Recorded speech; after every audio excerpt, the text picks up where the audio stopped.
दक्षिणी दिल्ली के मैदानगढ़ी इलाके के खरक गांव में बुधवार को उस समय भड़कंप मच गया जब एक घर से 3 लाशें बरामद हुई। सुबह सुबह बदबू की शिकायत पर जब पड़ोसियों ने पुलिस को बुलाया और दरवाजा खोला गया तो अंदर का नजारा देखकर हर कोई हैरान रह गया। फर्श पर घर के मालिक प्रेम सिंह की लाश पड़ी थी, कमरे में उनका बेटा ऋतिक मृतक मिला और छत पर उनकी पत्नी रजनी की लाश पड़ी मिली। तीनों की हत्या बेहद बेरहमी से की गई थी। इस परिवार का चौथा सदस्य सिद्धार्थ मौके से लापता था।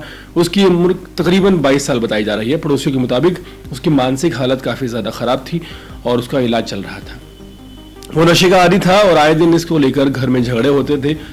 लोगों का कहना है कि कई बार उसकी हरकतों से गली में डिस्टर्बेंस भी होती थी जिससे लोग परेशान हो गए थे। पुलिस को शक है कि इस खौफनाक वारदात के पीछे उसी का हाथ है। शुरुआती जांच में यह भी सामने आया है कि उसने किसी को फोन पर यह बताया है कि उसने अपने परिवार को खत्म कर दिया है और वहां नहीं रहेगा। मिली जानकारी के मुताबिक फॉरेंसिक टीम्स की जांच में सामने आया है कि धारदार हथियार से ये वारदात अंजाम दी गई है। रजनी का मुंह कपड़े से बांधकर उसका गला दबाया गया है, जबकि प्रेम सिंह और ऋतिक के गले पर गहरे घाव के निशान मिले हैं। घर का सामान बिखरा हुआ मिला है, जिससे साफ लग रहा है कि परिवार ने हमले का विरोध किया होगा। पुलिस को मौके से कई अहम सबूत भी मिले हैं जिन्हें जांच के लिए भेजा गया है। गांव में इस वारदात के बाद डर और खामोशी छा गई है। लोग एक दूसरे से यही सवाल पूछ रहे हैं कि आखिर एक बेटा ही इस तरह की वारदात को अपने माँ बाप के खिलाफ और भाई के खिलाफ कैसे अंजाम दे सकता है। पड़ोस के रहने वाले कई लोगों का कहना है कि राम सिंह बहुत सीधे साधे इंसान थे, किसी से कोई दुश्मनी या बैर नहीं था। किसी को विश्वास नहीं हो रहा कि इतना बड़ा खून खराबा उनके यहाँ पर हो गया है। और जो मृतक का छोटा बेटा है, गांव की गलियों में अभी भी पुलिस की मौजूदगी है। लोग सहमे सहमे घरों से बाहर झांक रहे हैं। पुलिस ने इलाके की घेराबंदी कर दी है, आरोपी की तलाश तेज कर दी है। जगह जगह छापेमारी की जा रही है। फोरेंसिक टीम ने घर से सैंपल्स ले लिए हैं, तथ्य जुटा लिए हैं, हथियारों से जुड़े सबूत इकट्ठे कर लिए हैं। अधिकारियों का कहना है कि आरोपी मानसिक रूप से अस्थिर है और नशे की लत ने उसकी हालत और बिगाड़ दी थी। फिलहाल पुलिस इसी बात को प्राथमिकता मानकर आरोपी बेटे को ही मानकर उसकी तलाश तेज कर चुकी है। ये वारदात सिर्फ एक परिवार की बर्बादी नहीं बल्कि पूरे समाज के लिए एक बहुत बड़ा सबक है। मानसिक रूप से बीमार और नशे की आदी किस तरह एक इंसान को जघन्य अपराध बनने पर मजबूर कर देता है, ये घटना उसी की मिसाल है। गांव के लोग अभी भी सदमे में हैं। ये सोचकर शहर उठते हैं कि जिन माँ बाप ने अपने बेटे को पाल पोस कर बड़ा किया, वो बेटा ही उनके खून का जिम्मेदार बन गया।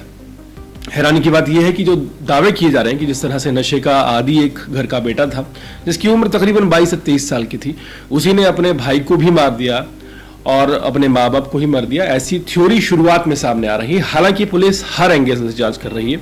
पुलिस ये भी जानने की कोशिश कर रही है कि क्या वहां पर ऐसा तो नहीं हो कि कोई लूटपाट हुई हो जिसके बाद ये घटना वहां पर इसको अंजाम दिया गया हो, या फिर जैसा कि बताया जा रहा है कि घर में 4 सदस्य रहते थे, 2 बेटे और माँ बाप। एक बेटा और माँ बाप मृत अवस्था में मिलते हैं और एक बेटा फरार मिलता है, तो शक की सुई सीधे सीधे उसी बेटे पर जाती है। और ऐसे में जब आस पड़ोस के बयान सामने आते हैं, लोग बताते हैं कि नशे के लगते चलते वहां घर में झगड़े हुआ करते थे। उसके बाद पुलिस ने जो थ्योरी बनाई है वो यही कहती है कि जब तक उस बेटे को नहीं पकड़ा जाता तब तक ये बात साफ नहीं हो पाएगी कि आखिर इस वारदात के पीछे की वजह क्या है।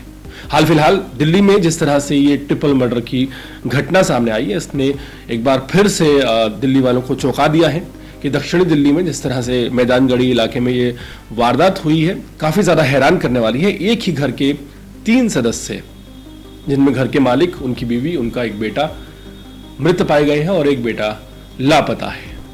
अब दिल्ली पुलिस जल्द ही उसे गिरफ्तार करती है या उसका पता लगाती है या क्या इन्वेस्टिगेशन करती है, ये तो आने वाले समय में पता लगेगा। लेकिन हाल फिलहाल इस पूरी घटना से जो गांव का माहौल है, खरक गांव का, वो काफी ज्यादा गमगीन है।